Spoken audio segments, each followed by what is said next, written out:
YouTube ವಾಹಿನಿಯ ಸಮಸ್ತ ವೀಕ್ಷಕರಿಗೂ ನಮಸ್ಕಾರ. ವೀಕ್ಷಕರೇ, ಈ ದಿನದ ಜ್ಞಾನದ ಜಗಲಿ ಸಂಚಿಕೆಯಲ್ಲಿ ಕೌಟುಂಬಿಕ ಸಾಮರಸ್ಯದ ಅವಶ್ಯಕತೆ ಎನ್ನುವ ವಿಷಯದ ಬಗ್ಗೆ ನಾವುಗಳು ಮಾತನಾಡುವವರಿದ್ದೇವೆ. ಸ್ನೇಹಿತರೆ, ಕುಟುಂಬ ಅನ್ನುವಂಥದ್ದು ನಮ್ಮ ಜೀವನದ ಅತ್ಯುನ್ನತವಾದಂತಹ ವಿಷಯ. ಕೌಟುಂಬಿಕ ಜೀವನಕ್ಕೆ ತನ್ನದೇ ಆದ ಮಾನ್ಯತೆ ಇದೆ. ಇವತ್ತು ಮನುಷ್ಯ ಆದಷ್ಟು ಒಂಟಿತನದ ಜೀವನವನ್ನ ಬಯಸಿ ಹೋಗ್ತಾ ಇದ್ದಾನೆ. ಕೌಟುಂಬಿಕ ಹಿನ್ನೆಲೆಯುಳ್ಳ ಕುಟುಂಬಗಳಿಂದ ನಾವುಗಳು ದೂರವಾಗ್ತಾ ಇದ್ದೇವೆ. ಪತಿ ಪತ್ನಿ ಮಕ್ಕಳ ಜೊತೆಗೆ ಬದುಕೋದೆ ಕುಟುಂಬ ಜೀವನ ಎನ್ನುವ ಮಟ್ಟಿಗೆ ನಮ್ಮ ಸಂಘ ವ್ಯವಸ್ಥೆ ಎನ್ನುವಂಥದ್ದು ಇಳಿಮುಖವಾಗಿದೆ.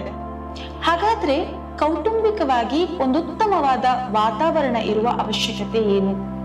ಮುಖ್ಯವಾಗಿ ಕುಟುಂಬ ಎನ್ನುವಂಥದ್ದು ಹಿರಿಯರು ಒಡಗೂಡಿದಂತೆ ಒಂದು ಸುಂದರವಾದ ವ್ಯವಸ್ಥೆಯಾಗಿರಬೇಕು.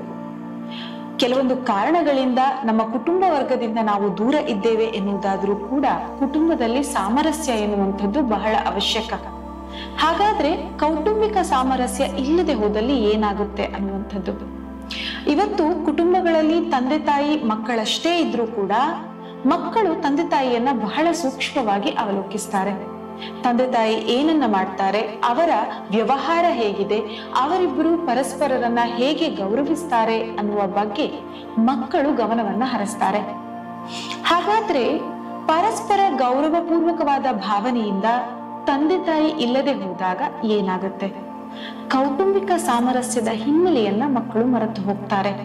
ತಂದೆ ತಾಯಿಯನ್ನ ಗೌರವಿಸದೆ ಹೋದಾಗ ಅಥವಾ ತಾಯಿ ತಂದೆಯನ್ನ ಗೌರವಿಸೋದಿಲ್ಲ ಅನ್ನುವ ವಿಷಯ ಮಕ್ಕಳಿಗೆ ತಿಳಿದಾಗ ಅವರು ಕೂಡ ಗೌರವಪೂರ್ವಕವಾಗಿ ನಡೆದುಕೊಳ್ಳುವುದನ್ನ ಮರೆತು ಹೋಗುವಂತಹ ಸಂಭವವೇ ಜಾಸ್ತಿ.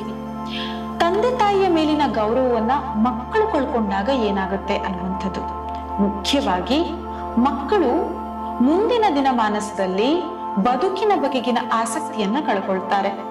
ಇದಿಷ್ಟೇ ಅಲ್ಲದೆ ಕೌಟುಂಬಿಕವಾಗಿ ಬದುಕುವ ವಾತಾವರಣವನ್ನ ಅವರು ಯಾವುದೇ ರೀತಿಯಲ್ಲೂ ಕೂಡ ನಿರ್ವಹಿಸಲಾರರು ಅನ್ನುವಂಥದ್ದು ಇಲ್ಲಿ ಮುಖ್ಯ ವಿಷಯ.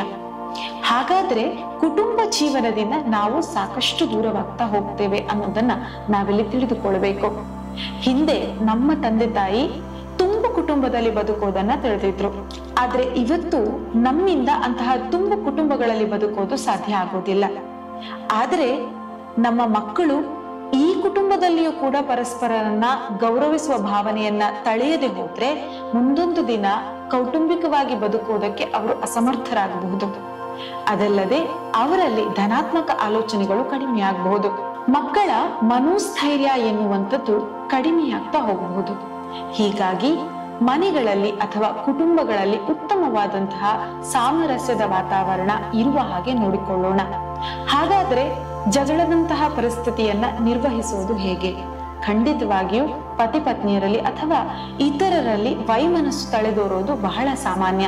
ಇಂಥ ಸಂದರ್ಭದಲ್ಲಿ ನಮ್ಮ ತಪ್ಪುಗಳು ನಮ್ಮ ಸರಿಗಳು ಮಕ್ಕಳ ಗಮನಕ್ಕೆ ಬಾರದ ರೀತಿಯಲ್ಲಿ ಆದಷ್ಟು ಗೌಪ್ಯವಾಗಿ ಇಂತಹ ವಿಷಯಗಳನ್ನ ನಾವು ಹತೋಟಿಗೆ ತಂದುಕೊಳ್ಳುವಂಥದ್ದು ಉತ್ತಮ. ಆಗ ಮಕ್ಕಳು ಕೌಟುಂಬಿಕವಾಗಿ ಉತ್ತಮವಾದ ಸಾಮರಸ್ಯದ ವಾತಾವರಣದಲ್ಲಿ ಬೆಳೀತಾ ಹೋಗ್ತಾರೆ ಅನ್ನುವಂಥದ್ದು ಇವತ್ತಿನ ಕಾರ್ಯಕ್ರಮದ ವಿಷಯ. ಇಂತಹ ಇನ್ನೊಂದು ಸಂಚಿಕೆಯ ಜೊತೆಗೆ ನಿಮ್ಮನ್ನ ಮತ್ತೆ ಭೇಟಿಯಾಗ್ತೀವಿ. ನಮಸ್ಕಾರ.